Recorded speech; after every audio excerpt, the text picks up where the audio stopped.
말씀 같이 보도록 하겠습니다. 하나님의 말씀은 계속해서 수요일마다 빌립보서를 공부하고 있습니다. 빌립보서 4장 1절로 7절 말씀입니다.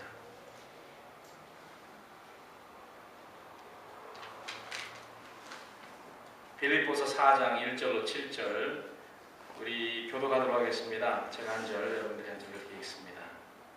빌립보서 4장 1절로 그러므로 나의 사랑하고 사모하는 형제들, 나의 기쁨이요 면류가 아닌 사랑하는 자들아, 이와 같이 주 안에 서라.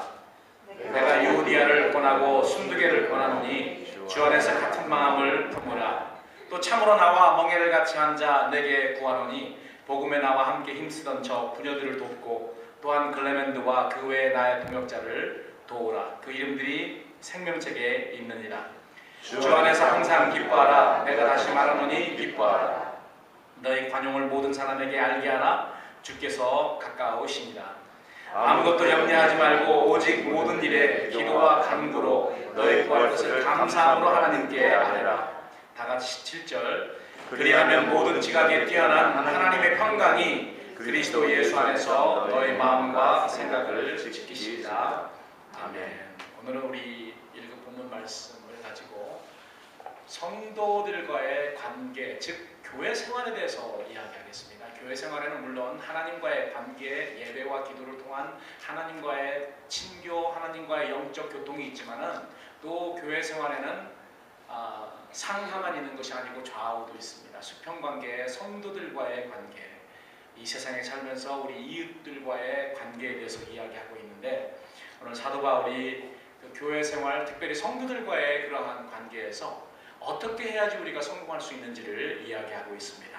하나님과 관계에서는 참으로 성공적으로 하는 신앙생활을 하는 그런 사람이 형제들과의 관계 속에서 성공하지 못하는 그런 경우가 있기 때문에 빌립보 교회에 그런 사람들이 있었던 것 같습니다. 그렇기 때문에 사도 바울은 오늘 이 본문을 써서 빌립보 교회에 보내게 된 것입니다. 여러분, 이 앞에 여러분 잘 보이지 않지만 이 앞에는 뭐가 있습니까? 이 앞에 간단하게 뭐가 그려져 있습니까? 십자가가 그려져 있습니다.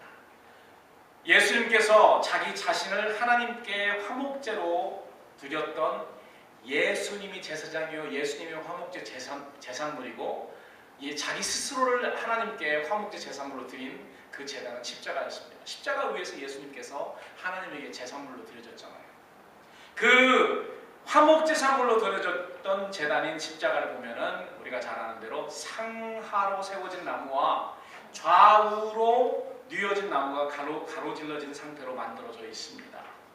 그리고 예수님은 좌우 상하로 가로질러진 십자가의 중간에 달리셔서 화목제사물로 하나님께 드려졌습니다. 여러분, 그 의미가 무엇입니까?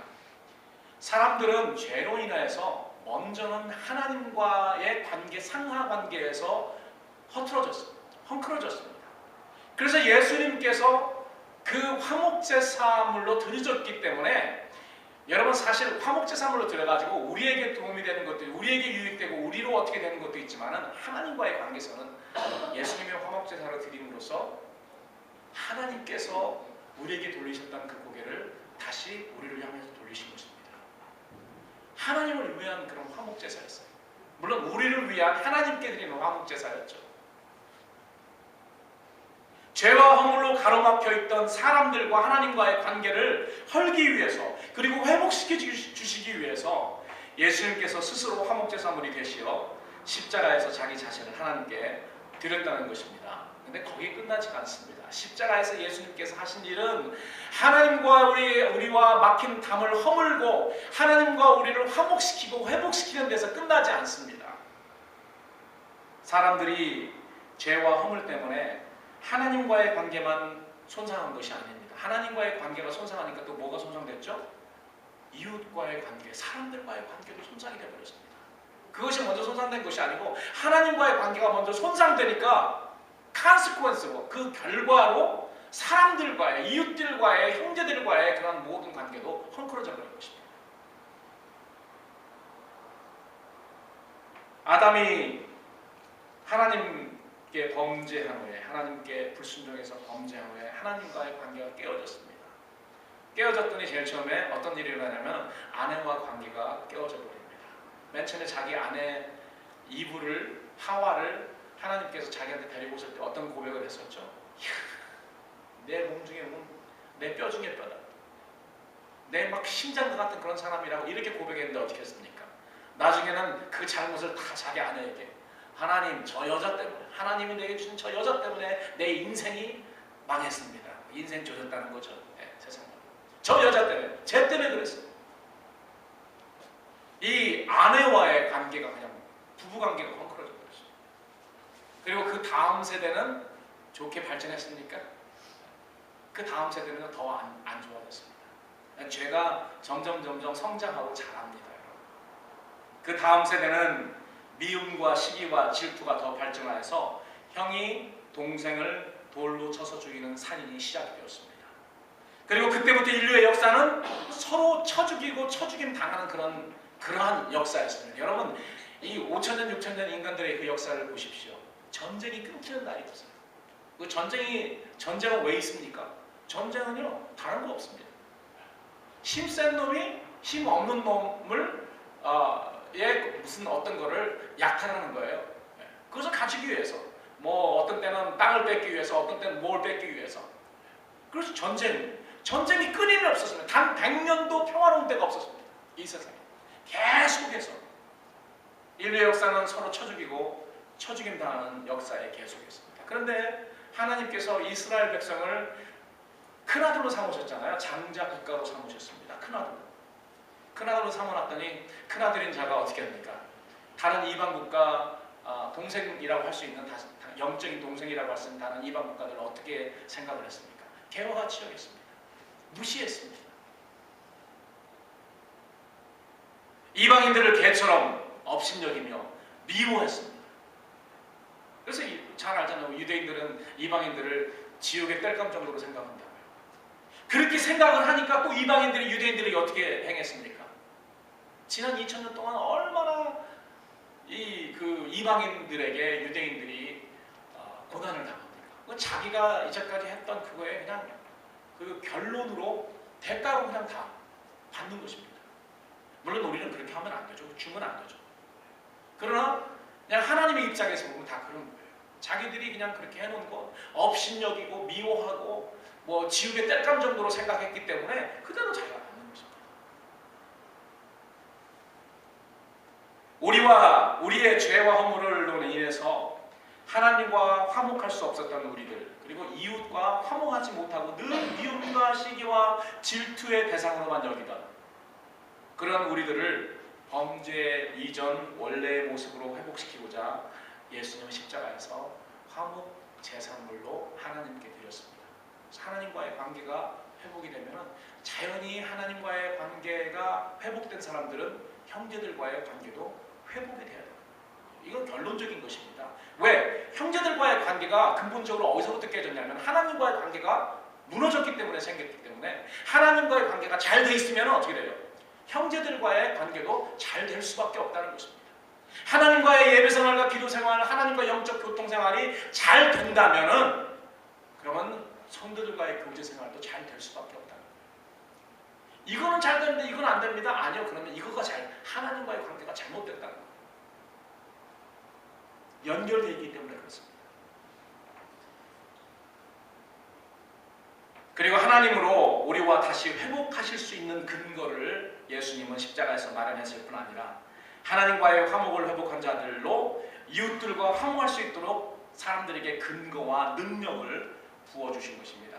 거기에 대해서 더 자세히 아시기 원하시면 에베소서 2장 14절로 16절 말씀을 읽으면 예수님께서 십자가에 돌아가신 것은 이 하나님과의 관계뿐만이 아니고 성도들과의 관계, 이방인들과 유대인들과의 관계를 그 막힌 감을 허물기 위해서 예수님께서 그러셨구나라는 것을 알 수 있는 것입니다. 그래서 신앙생활은 위아래 상하로는 하나님과의 교제 생활이고요. 좌우 수평으로는 형제들과의 교제 생활인 것입니다. 신앙생활에서 하나님과 좋은 영적 관계를 유지하는 것이 가장 중요한 과제라는 것은 거기에 토를 달 사람은 한 사람도 없습니다. 그러나 성도들 간에 좋은 관계를 유지하는 것도 그만큼 또 중요합니다. 이 성도들 간의 교제를 위해서 우리가 교회 생활을 하는 거예요. 만약에 우리가 하나님과의 상하 관계, 예배를 통해서 기도를 통해서 하는 관계만 필요하다면은 여러분 사실 우리 교회 생활을 할 필요가 없습니다. 교회 생활 집에서도 얼마든지 혼자 예배 드릴 수 있고요. 혼자 기도할 수 있고 더 잘할 수 있어요. 그러나 우리가 교회에 오는 이유가 뭡니까? 자주 이렇게 왜 모입니까? 교회를 통해서 같이 예배를 드리는 그런 의미도 있지만은 우리는 연습하는 겁니다. 영원토록 성도들과 함께 우리가 살아야 되는데 여러분 옆 사람들하고 뒷 사람들 한번 보셔도 지금 보셔도 좋아요. 영원토록 같이 살 사람들입니다. 지금쯤 알 수 없습니다. 그래서 영원토록 우리가 같이 살아야 될 사람들이기 때문에 지금 여기서 화목하게 같이 사는 것을 연습하는 것입니다. 여러분 우리가 왜 하나님께 예배드리고 기도하고 뭐 이런 거 있잖아요. 물론 우리가 하나님은 우리의 예배를 받으시기 합당한 하신 분이기 때문에 우리가 예배를 드리지만은 여러분 지금 우리는 영원토록 천국에 가서 할 일을 지금부터 우리가 연습하고 있는 것입니다. 지금 예배 생활 잘하는 사람은 그때도 잘할 수 있어요. 지금 성도들과 아름다운 교제를 나눈 사람은 그때도 영원하게 영광스럽게 잘할 수 있다는 것입니다. 그때는 그때고 지금은 지금이 아니에요.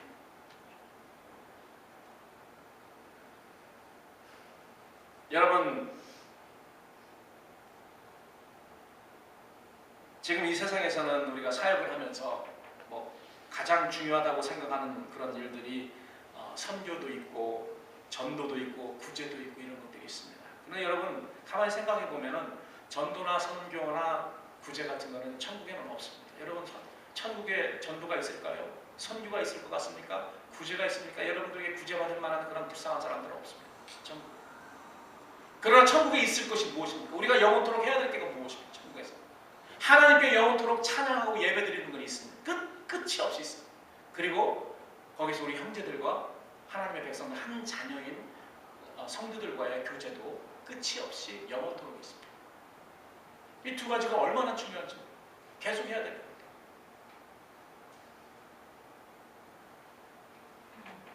그래서 우리는 이 영원히 지속될 하나님과의 교제와 성도들과의 교제를 위해서 이 땅의 교회 생활을 통해 훈련받는 거예요. 지금 훈련받는 것입니다. 그렇기 때문에 어떤 때는 우리가 넘어지기도 하죠. 쓰러지기도 훈련받는 거니까. 그러나 우리가 열심히 여기서 땀을 흘리면서 훈련받아요.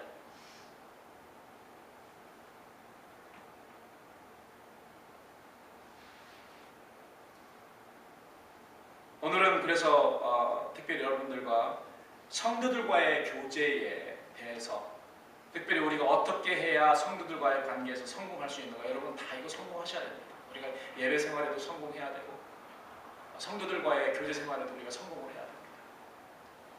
그래서 저는 본문을 통해서 이 성도들과의 관계에서 성공할 수 있는 그런 비결, 어떻게 사도 바울이 이야기를 했나 여러분들에게 말씀드리기를 원합니다. 여러분 전도나 선교는 세 가지로 이렇게 말씀드릴 수 있는데, 예배는, 하나님께 드리는 예배는 하나님을 사랑하는 사람들이 하나님과의 영적인 그런 교제를 하기 위해서 드리는 거죠. 예배나 기도. 그리고 우리가 교회에서 교회 생활은 성도들과의 그 관계, 그것을 위해서 성도들을 사랑하기 때문에 그 관계를 위해서 우리가 성도들과의 교제를 합니다. 여러분 선교와 전도는 또 뭐냐면은 이 세상 예수님을 모르고 하나님을 그런 모르는 사람들을 사랑하기 때문에, 그 영혼들을 사랑하기 때문에 그들과 함께 교제하기 위해서 하는 것이 선교요 전도입니다. 그리고 그것을 위해서 구제도 하는 것입니다. 그렇기 때문에 하나님을 사랑하는 것, 하나는 성도들 형제들을 사랑하는 것, 하나는 이 세상에 하나님을 모르는, 복음을 모르는 이 세상 사람들의 영혼을 사랑하는 것입니다. 여러분 어떻게 여러분 중요성을 줄까요? 여러분 하나님을 사랑하는 것이 가장 중요한 거고, 저는 그렇게 생각합니다. 그게 1차적이고, 두 번째는 하나님의 자녀인 형제들, 성도들을 사랑하는 것이 두 번째로 중요합니다. 그리고 이 세상에서 죽어져가는, 예수님을 모르고 하나님을 모르고 복음을 모르고 죽어져가는 그 영혼들을 사랑하기 위해서 전도, 봉사하고 구제하는 것입니다. 여러분 어떤 것을 하나님과의 예배와 이러한 성도들과 교제를 스킵하고 뛰어넘고 선교하고 전도할 수 없습니다. 그건 거짓말이에요. 우리가 하나님을 사랑하지 않으면서 형제들을 어떻게 사랑합니까? 거짓말이죠. 형제들을 사랑하지 않으면서, 하나님의 자녀인 우리 형제들을 사랑하지 않으면서 이 세상에서 죽어져가는 저 영혼들만 사랑할 수는 없는 거예요. 그렇잖아요.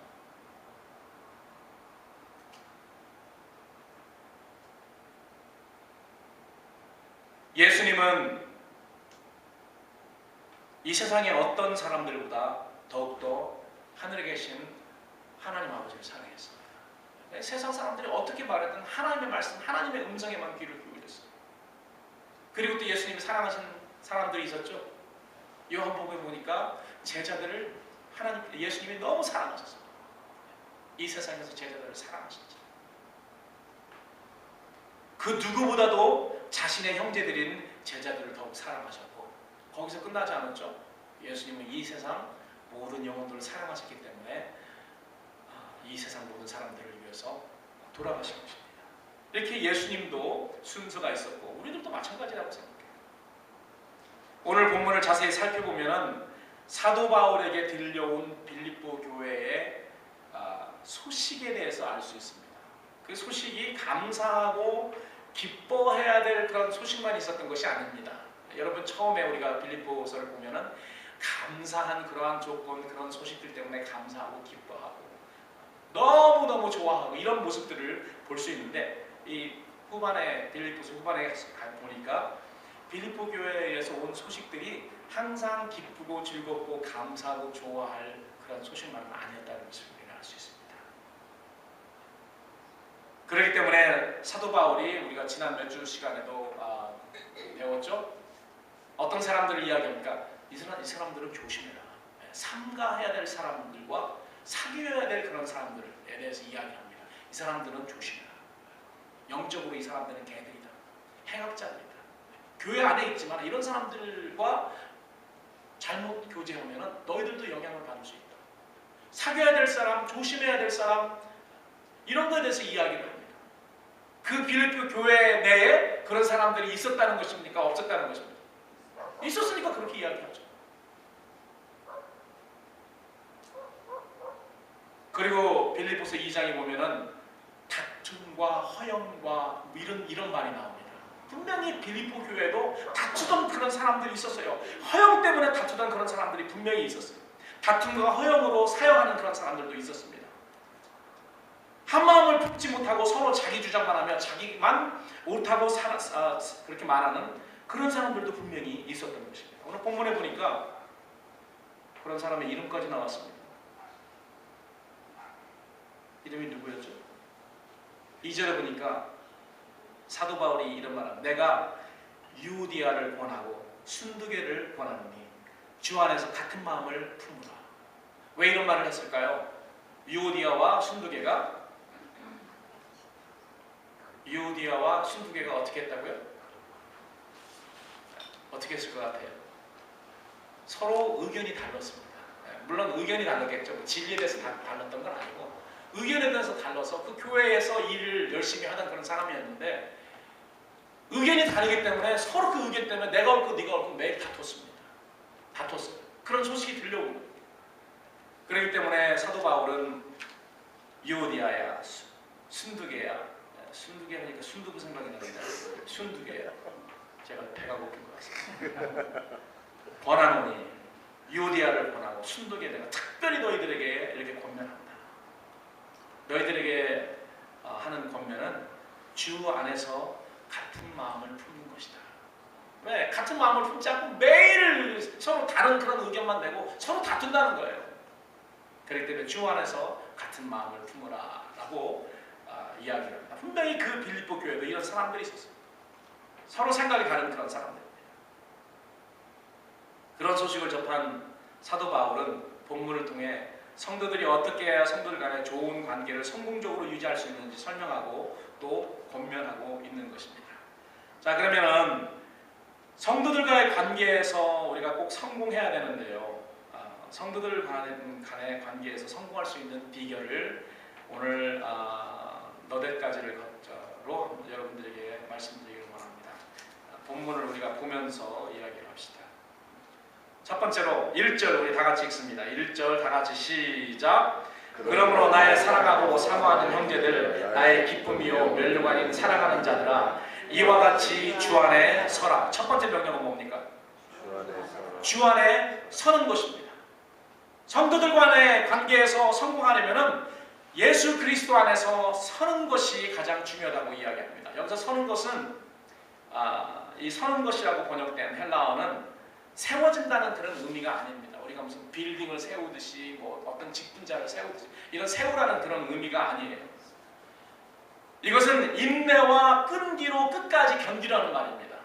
마치 여러분들 뭐를 생각하면 되냐면은 복싱 경기에서 뭐 10회 경기를 하는데 8, 9회까지는 잘 싸움했습니다. 여러분들이 응원하는 그런 선수가, 우리나라 선수가 잘 싸움했어요. 그래서 반드시 지금 이기고 있는, 결과적으로 이 그 점수를 보면 이기고 있는 상황인데 마지막 라운드에 불어의 일격을 맞았어요. 그래서 비틀비틀거립니다. 그럼 여러분 속으로 막 간절히 기도하고 바라는 거 있잖아요. 뭐가 있습니까? 뭐만 하지 말라고요? 뭐만 하지 말라고요? 쓰러지지만 마, 쓰러지지만. 맞아도 좋으니까. 왜냐하면 지금 9회까지는 다 이겨놨거든요. 여기서 태워당하면 끝나는 것입니다. 한 번 맞아가지고 다운당해서 일어섰습니다. 간신히 일어섰는데 계속 두들겨 맞으니까 이제는 막 그로기 상태에서 쓰러진다고 비틀거리고 있어. 여러분, 우리가 그런 상태에서 어떻게 말해? 쓰러지지만 말고 계속 서 있어요. 서 있어요. 뭐로 서 있습니까? 인내로, 참음으로, 견딤으로 서 있으라는 거예요. 이제 1분뿐이 안 남았어. 계속. 지금 사도 바울이 말하는 것이 그거예요. 여기서 쓰러지지 말고 인내로, 참음으로 견디고 서 있으라는 거예요. 누구 안에서? 예수 그리스도 안에서. 예수 그리스도 안에서. 근데 예수 그리스도 안에서 참고 인내하고 견디고 서 있는 것이 무엇일까요? 여러분, 이건 특별히 성도들과의 관계에서 이야기를 하는 것입니다. 자, 여러분 교회 생활하면서 그냥 우리가 세상 말로 합시다. 여러분 용서해 주세요. 더럽고 안 이쁜 때가 굉장히 많이 있습니다. 어떤 거 보면 저도 목회를 이제 거의 30년, 이제 내년 되면 30년입니다. 30년 하면서 전도사 생활까지 30년 하면서 저는 이게 옳고 그런 거 따지기 굉장히 좋아하는 사람이거든요. 지금도 그런 성향이 굉장히 많이 있습니다. 그렇기 때문에 옳지 않다고 생각되는 거 보면 견디지를 못했어요. 뭐 어떤 순간에도 그걸 뒤집어야 되고 어떻게 해야 되는 것이지. 그래서 젊었을 때, 어렸을 때는 그것 때문에 굉장히 많이 힘들었어요. 목회하는. 그런데 이 목회하면서 그런 것 때문에 어려움을 많이 겪다 보니까 이제는 어떻게 되냐면은 그런 것도 참게 돼요. 참으면은 나중에 어떤 생각이 드냐면 잘 참았다. 이거 만약에 잘해서 이렇게 뒤엎어버렸으면 큰일 날 뻔했다. 그래서 목회하면서 남는 거가 뭐냐면 인내밖에 없어요. 인내밖에 없어요. 그런데 여러분, 인내, 견디는 거, 참는 거, 이거가요 신앙 생활에서 여러 가지 그런 그 열매들이 많이 있고 보석과 같은 그런 열매들이 많이 있습니다. 다이아몬드 같은 그런 사랑, 의, 뭐 이런 여러 가지가 있지만은요, 저는 견딤과 인내와 참음은요 꼭 진주와 같다고 생각해서 진주와 같다는 그런 생각이 듭니다. 나머지는 땅에서 다 발굴되고 그렇지만은 진주만은 어떻게 합니까? 눈물과 견딤과 아픔 속에서 만들어지는 것이 진주 아닙니까? 그렇잖아요. 그 사이사이로 이렇게 모래가 싹 들어오면서 그 살을 찌릅니다. 그래서 막 눈물 흘리는 것처럼 이렇게 눈물을 거기서 진액이 뿜어지면서 진주가 만들어진다고 합니다. 그래서 저는 우리 신앙생활 중에서 다른 아름다운 반짝반짝 빛나는 그러한 보석들도 좋지만 진주가 참 귀하다고 생각합니다. 인내와 견딤, 참음, 이것이 진주와 같다고 생각합니다. 여러분, 이런 진주와 같은 보석을 하나씩은 박아야 될 거 아닙니까? 우리 신앙생활의 경력에 진주 하나가 있어야 될 거 아닙니까? 큰 거는 더 좋습니다. 여러분, 성도들 간의 교회 생활 하면서, 교제하면서 여러분 참아야 되는 것이 굉장히 많아요. 견뎌야 되는 것이 굉장히 많이 있습니다. 내 성질대로, 내 생각대로 뒤집어 버리면 여러분 그 신앙생활의 그 경력, 특별히 성도들 간의 그 경력서에는 진주 같은 아름다운 보석이 없습니다. 그런 계급장이 있을 수가 없어요. 그래서 여러분 참고 견디고 쓰러지면 안 돼요. 뒤집으면 한번 쏟아내면 우리는 KO 당하는 거예요. 다운당하는 거예요. 그렇기 때문에 우리가 끝까지 이겨내고 견디고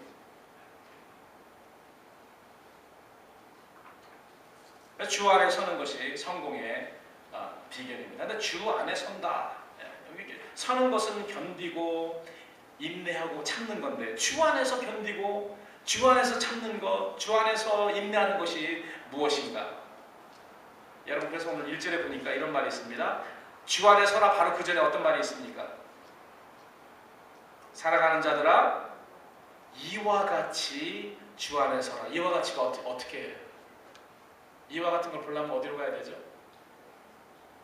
그 전에 3장으로 가야 됩니다. 근데 3장은 이미 우리가 지난주 2주 공부했기 때문에 갈 필요가 없죠. 제가 여러분들에게 이와 같이라고 말한 사도 바울이 말한 것이 무엇인지 3장에 나와 있는데요.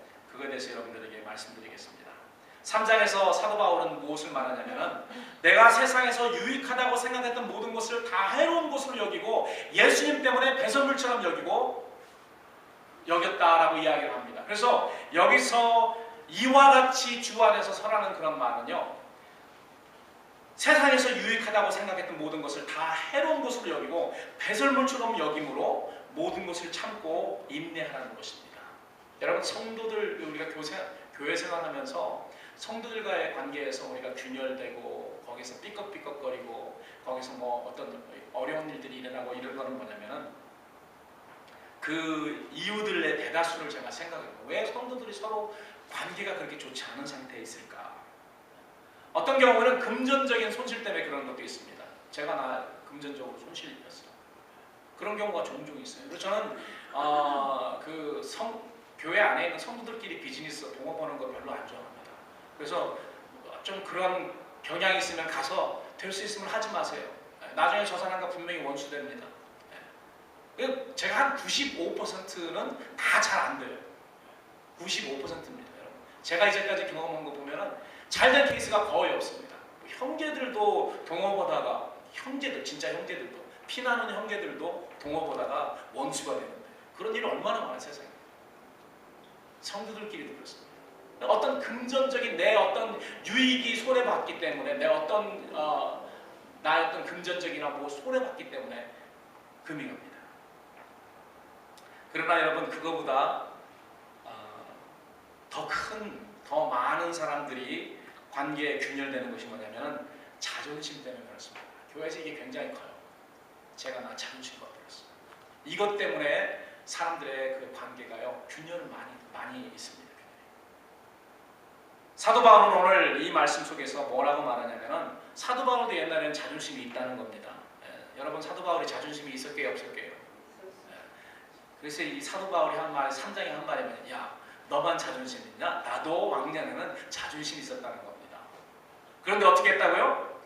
예수님 때문에 내가 세상에서 유익하다고 생각했던 이런 자존심도 다 해로운 것을 여기고 배설물처럼 여기고 성도들과의 그 관계 속에서 내가 모든 것을 참고 인내하고 견뎠다는 것입니다. 여러분 이것이 바로 성도들과의 관계에서 좋은 관계를 유지하는 것의 비결입니다. 내가 옛날에 유익하다고 여겼던 이거 하나, 다른 거는 몰라도 이거 하나만큼은 내가 놓을 수가 없어. 그게 뭐였겠습니까? 자존심이죠. 다른 건 다 건드려도 되는데 내 자존심 건드리면 나는 가만히 있을 수 없어. 이런 사람들 굉장히 많이 있습니다. 그 중에 하나가 저입니다. 지금은 안 그래요. 지금은 조금 그냥 안 그래요. 다 안 그렇죠. 여러분 이 세상에서 유익하다고 생각하는 모든 것을 다 해로운 것으로 여기고 그리고 배설물처럼 여기고 성도들 간의 관계 속에서 모든 것을 참고 인내하는 것입니다. 또 사도 바울이 또 3장에서 이야기했던 것이 뭐냐면 예수님의 고난에 참여하고 그의 죽으심을 본받음으로 자기가 모든 것을 참고 인내했다라고 이야기를 합니다. 성도들 간의 관계 속에서도 그렇죠. 어려운 일이 있고 고난이 오고 성도들 간의 관계 속에서 고난이 오면 내가 지금 예수님의 고난에 참여하고 그의 죽으심을 본받는구나 라고 이렇게 여겨서 참고 인내하고 견딜 수 있었던 것입니다. 여러분 생각에는 어떻습니까? 예수님은 자존심이 있으셨을까요? 없으셨을까요? 예수님의 자존심은요, 우리들의 자존심과는 레벨이 다릅니다. 예수님의 자존심은 어떤 자존심인 줄 아세요? 창조주의 자존심입니다. 우리는 다 창조 피조물들이기 때문에 우리가 자존심이 있으면 얼마나 많이 있습니까? 예수님의 자존심은 창조주의 자존심입니다. 그런데 우리를 살리시기 위해서 하나님과 허물어진 그 우리의 그 사이를 관계를 회복시키기 위해서 예수님은 그 자존심을 다 버리시고 오셨어요. 2장에서 그걸 이야기하고 있죠. 근본은 하나님이시지만은 종의 모습으로 이 세상에 왔다. 하나님의 자존심을 다 버리셨던 것입니다. 하나님의 자존심을 우리를 위해서, 형제들을 위해서 다 버리셨어요. 예수님은 얼마나 조롱을 많이 받았어요. 수치와 고통. 예수님은 십자가에서 육체적인 고통보다는 그러한 그 정신적인 그런 조롱, 그런 수치가 더 힘드셨을 것입니다. 주님께서 창조주의 자존심을 버리시고 벌레와 같은 우리의 모습이 된 것은 딱 한 가지 이유가 있습니다. 우리로 예수님을 본받게 하기 위함입니다. 예수님을 따르는 제자들로 예수님을 본받게 하기 위해서요. 그래서 예수님이 하시는 말씀이 있죠. 지금 나는 하나님의 자존심을 다 버린 사람이다. 너희들이 못 버릴 거가 뭐가 있냐? 너희들이 못 버려.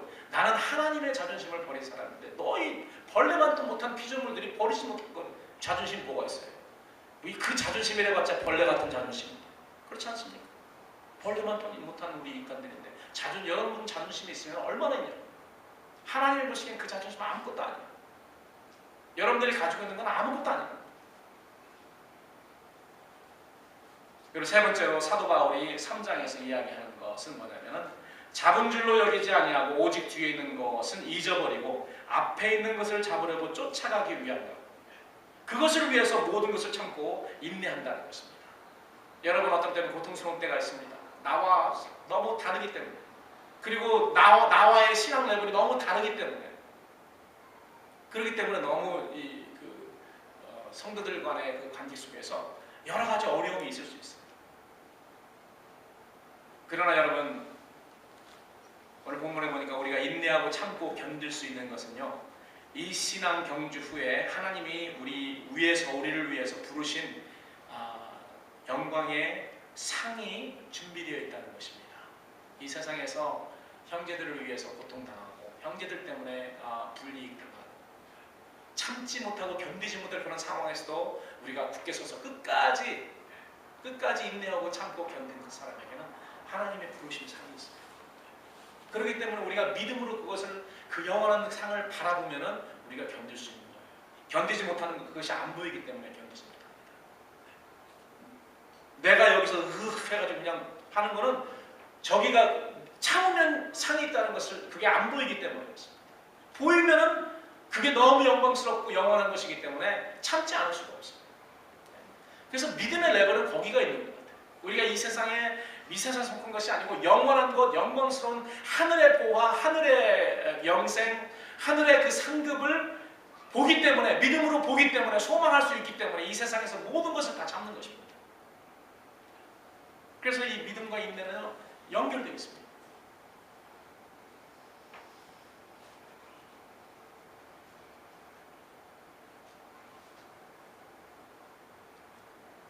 이렇게 우리 주님의 그 발자취를 따라가면은 이 땅에서도 상을 받을 수가 있습니다.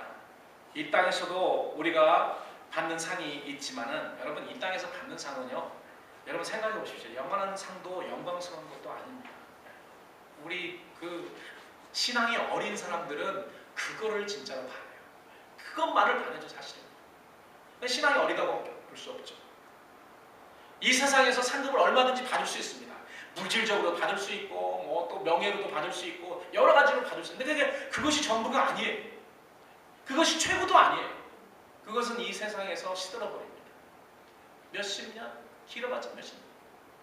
그러나 우리가 믿음이 장성한 사람이 기다릴 것은 뭐냐면 영원한 것입니다. 이 세상에 그거는 있어도 보면 없어도 보면.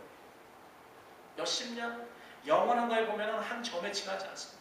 그것 때문에 그냥 싸우고 그것 때문에 지지고 볶습니다. 그럴 필요가 뭐가 있어요? 그거는 봐도 또만 안 봐도 또만.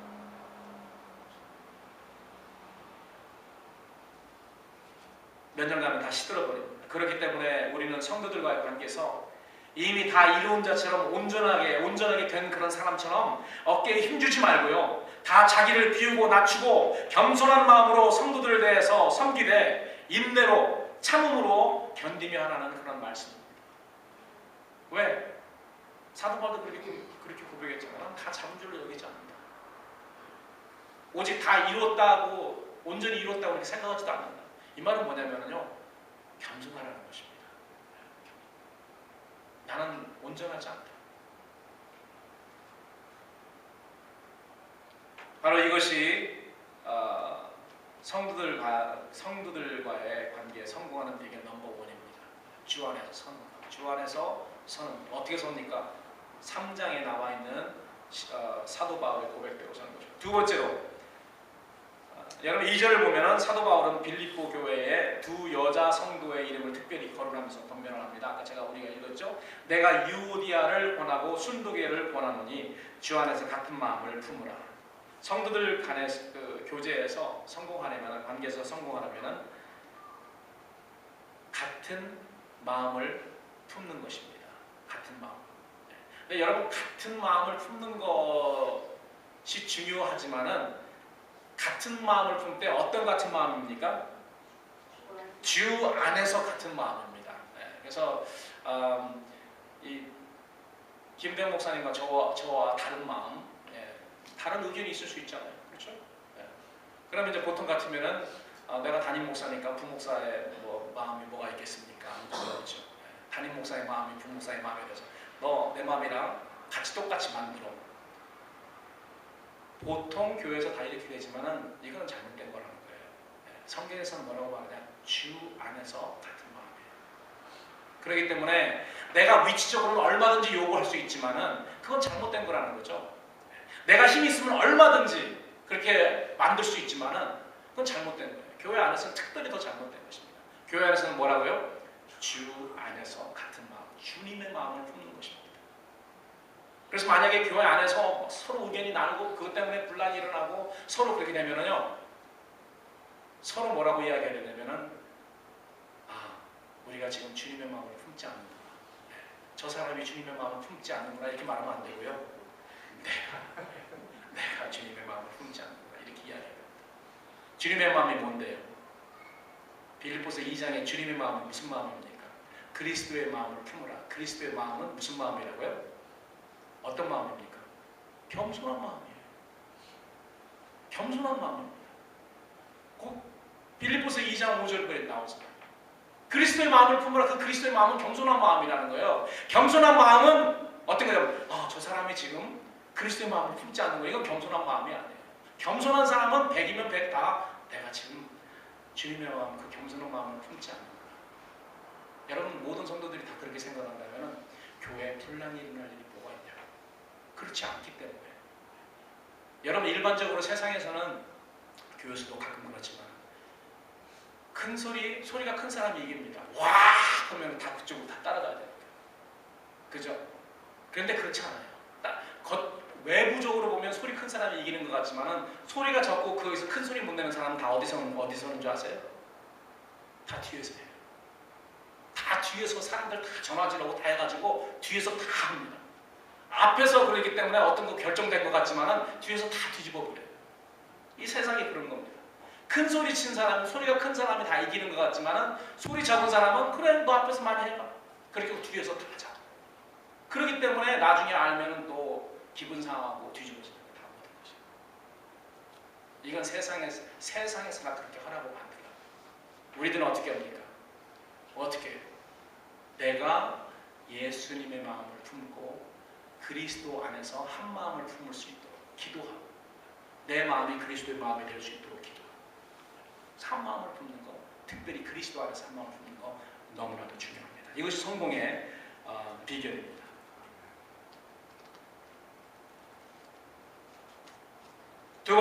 세 번째로 교회 안에 3절에 보니까 또 참음으로 나와 멍에를 같이 한 자 내게 구하노니 복음에 나와 함께 힘쓰던 저 부녀들을 돕고 또한 글레멘도와 그 외에 나의 동역자들을 도우라. 우리 개역 성경은 조금 잘못 번역이 됐는데 이 말이 무슨 말이냐면은 복음에 나와 함께 힘쓰던 저 부녀들을 돕고 또한 글레멘도와 그 외에 나의 동역자를 도우라가 아니고요. 복음에 나와 함께 힘쓰던 글레멘도와 동역자들을 도와주던 부녀자를 도우라는 거예요. 그래서 여기는 뭐 글레멘도와 동역자를 도우라는 그런 말이 아니고 글레멘도와 나의 동역자와 나를 돕던 저 여인들을 도우라는 그런 말입니다. 그 여인들이 생명책에 있느니라라고 이렇게 이야기했죠. 그래서 교회에서 성도들과 좋은 관계를 유지하려면요, 성도들 중에 도움이 필요한 사람들을 물심양면 돕는 것입니다. 이 도움이 필요한 사람을요 돕잖아요. 그런 사람들 때문에 교회가 화친이 됩니다. 서로 돕는 교회들은 화목한 그런 교회예요. 성도들이 어려워도 전혀 관심이 없는 사람과 어렵다는 소식을 들으면 어떻게든 돕는 그런 사람들이 있습니다. 사도 바울은 빌립보 교회에 있는 그 여인들을 도우라고 했습니다. 복음에 나와 함께 힘쓰던 그런 여인들이 있었는데 너희들이 그들을 알지 않나. 그 여인들을 도우라. 이 사람들이 누구였느냐?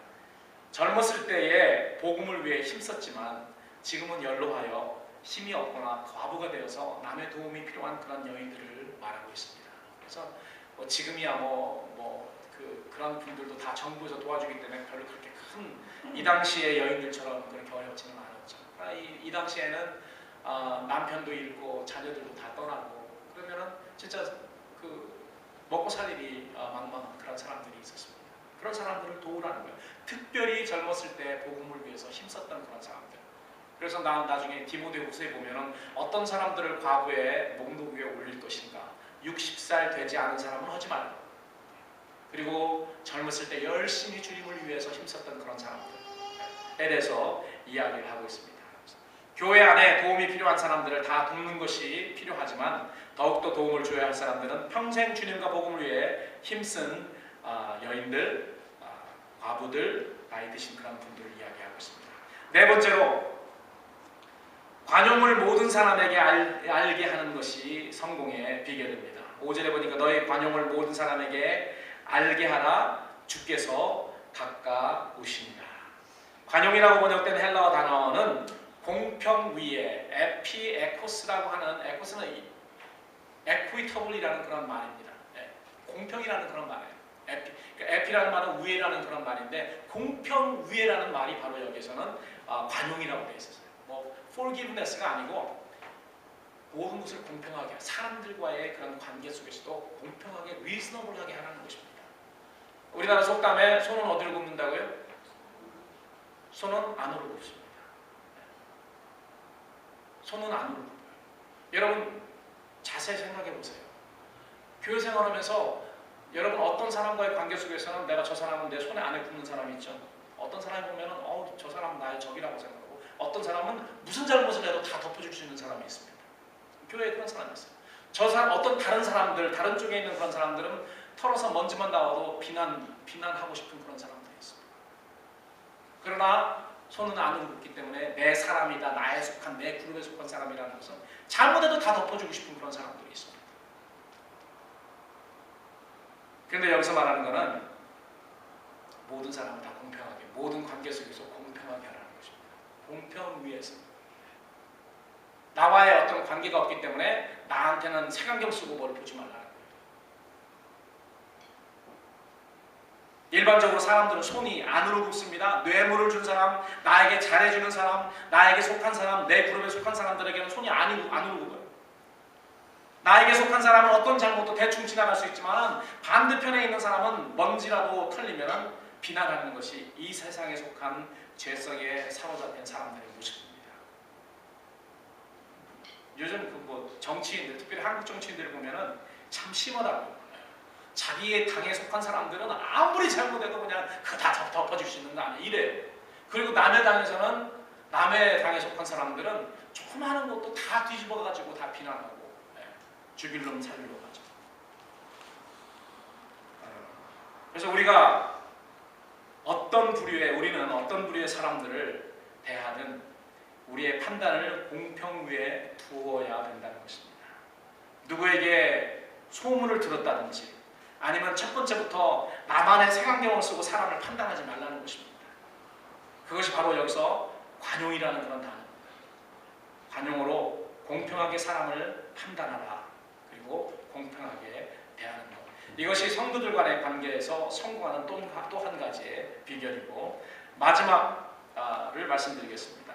마지막에 보니까 기도와 간구로 하나님께 아뢰는 것이 성공의 비결입니다. 마지막으로 성도들과의 관계에서 여러분들이 성공하고 싶다면 성도들을 위해서 간구, 중보 기도하고 잘 풀리지 않는 그런 관계가 그 단계를 대면할 때는 그것을 위해서 기도를 하나님께 하려는 것입니다. 여러분, 내가 A라는 성도들을 위해서 오랜 기간 중보 기도했는데도 여러분 관계가 나쁠 수가 없습니다. 여러분, 내가 누구를 위해서 오랫동안 기도했는데 그 사람과 절대 관계가 나빠질 수가 없습니다. 혹시 관계가 나빠졌다 해도 그 일을 위해서 하나님께 기도로 아뢰면은 하나님께서 흐트러졌던 그 관계도 반드시 회복시켜 주십니다. 그래서 오늘 사도 바울은 그 말을 하고 있어요. 아무것도 염려하지 말고 오직 모든 일에 기도와 간구로 너희 구할 것을 감사함으로 하나님께 아뢰라는 것입니다. 근데 여러분, 하나님께 아뢰 때 우리가 알아야 될 중요한 사항 몇 가지가 있는데요. 아무것도 염려하지 말고 아뢰는 것, 그리고 기쁨으로 아뢰는 것, 감사함으로 아뢰는 것입니다. 여러분, 기뻐하는 것은 근심하는 것의 반대죠. 하나님께 아뢰러 온 사람들은 근심이 있기 때문에 아뢰러 왔지만은 믿음으로 그 근심거리가 해결될 것을 믿고 기뻐할 수 있습니다. 그리고 하나님께서 그 기도를 응답해 주실 것을 알고 감사함으로 기도할 수 있는 것입니다. 성도들은 근심거리가 있으면 바로 기도로 하나님께 아뢰는 그런 사람들이죠. 근심거리가 있음에도 불구하고 하나님께 기도하지 않는 사람들은 하나님이 계신 것을 믿지 않든지 하나님께서 자기 근심거리를 해결해 줄 수 있다는 사실을 믿지 않든지 둘 중에 하나입니다. 여러분, 믿음이 없어서 기도를 하지 않는 것이지 시간이 없어서 피곤해서 기도를 못하는 것이 절대 아닙니다. 또 참 성도들은 기도를 했으면 하나님께서 그 기도를 응답할 것이라는 믿음과 소망으로 기뻐하게 되는 거예요. 그래서 6절 하반절에 보니까 오직 모든 일에 기도와 간구로 너희 구하실 것을 감사함으로 하나님께 아뢰라. 늘 성도들을 위해서 중보하고 기도하는 사람들은 항상 그 관계가 매끄러울 수밖에 없다는 그런 말씀입니다. 그리고 7절에 보니까 이제 결론의 말씀이 나옵니다. 우리가 그렇게 하면은, 성도들과의 그런 관계 속에서 그렇게 하면은 모든 지각에 뛰어나신 그 하나님께서 평강을 우리에게 주시고 예수 그리스도 안에서 우리의 마음을 지키신다는 것입니다.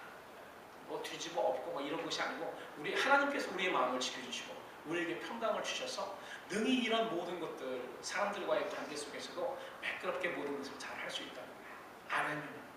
하나님께서 그런 지혜를 주시고, 왜 하나님은 지혜의 하나님, 지각의 하나님이시기 때문에 우리에게 평강을 주시고 우리의 마음을 지키신다는 것입니다.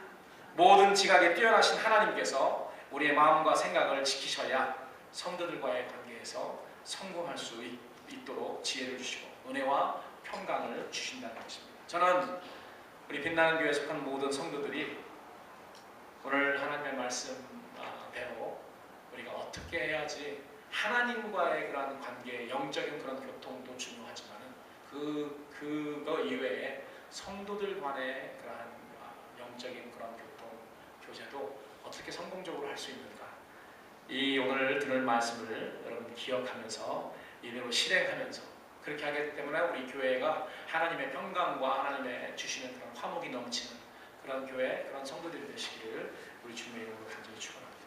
아멘.